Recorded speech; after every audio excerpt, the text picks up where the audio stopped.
ಸಾರ್ವಜನಿಕರು ಮನೆಯ ಸುತ್ತಮುತ್ತಲಿನಲ್ಲಿ ನೀರು ನಿಲ್ಲುವ ಸ್ಥಳಗಳನ್ನು ಸ್ವಚ್ಛಗೊಳಿಸುವ ಮೂಲಕ ಸೊಳ್ಳೆಗಳಿಂದ ಹರಡುವ ರೋಗಗಳು ಬಾರದಂತೆ ನೋಡಿಕೊಳ್ಳಬೇಕಿದೆ ಎಂದು ತಾಲೂಕಾ ಆರೋಗ್ಯ ಅಧಿಕಾರಿ ಸಂಗಮೇಶ ಅಂಗಡಿ ತಿಳಿಸಿದರು. ಹುನಗುಂದ ಪಟ್ಟಣದ ಪುರಸಭಾ ಆವರಣದಲ್ಲಿ ಪುರಸಭೆ, ಆರೋಗ್ಯ ಇಲಾಖೆ ಹಾಗೂ ಸಾರ್ವಜನಿಕ ಆಸ್ಪತ್ರೆಯಿಂದ ಗುರುವಾರ ಹಮ್ಮಿಕೊಂಡ ಡೆಂಗ್ಯೂ ಮತ್ತು ಚಿಕನ್ಗುನ್ಯಾ ಜ್ವರ ನಿಯಂತ್ರಣವನ್ನು ಜಾಗೃತಿ ಜಾಥಾ ಕಾರ್ಯಕ್ರಮವನ್ನು ಪಟ್ಟಣದ ಪ್ರಮುಖ ಬೀದಿಗಳಲ್ಲಿ ಸಂಚಾರ ನಡೆಸಿ ಅವರು ಮಾತನಾಡಿದರು.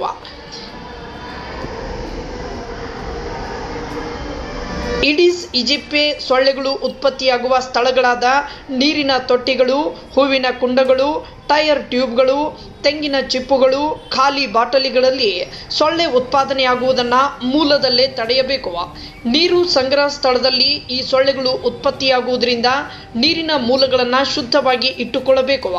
ನೀರಲ್ಲೇ ಸೊಳ್ಳೆಗಳು ಸಂತಾನೋತ್ಪತ್ತಿ ಆಗದಂತೆ ಎಚ್ಚರ ವಹಿಸಬೇಕು.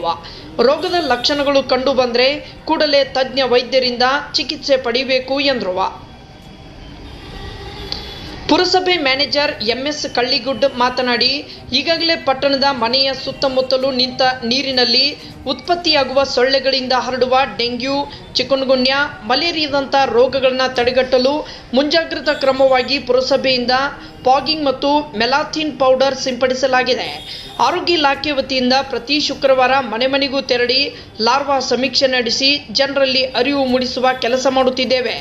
ಸಾರ್ವಜನಿಕರು ಜ್ವರ ಕಾಣಿಸಿಕೊಂಡರೆ ಕೂಡಲೇ ಆಸ್ಪತ್ರೆಗೆ ತೆರಳಿ ಚಿಕಿತ್ಸೆ ಪಡೆದುಕೊಳ್ಳಿ ಎಂದು ಸಲಹೆ ನೀಡಿದರು.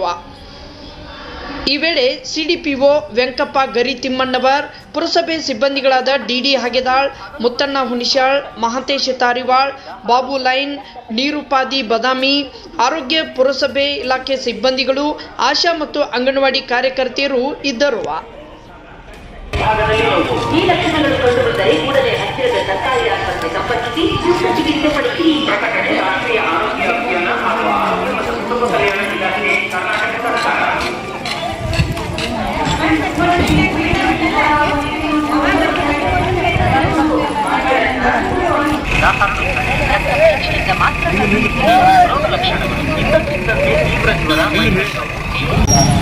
ಲಕ್ಷಣಗಳು ಜ್ವರ ಮತ್ತು ಮೈಕೈ ನೋವು ಹಾಗೂ ಜೀವಕ್ಕೆ ಅಪಾಯಕಾರಿ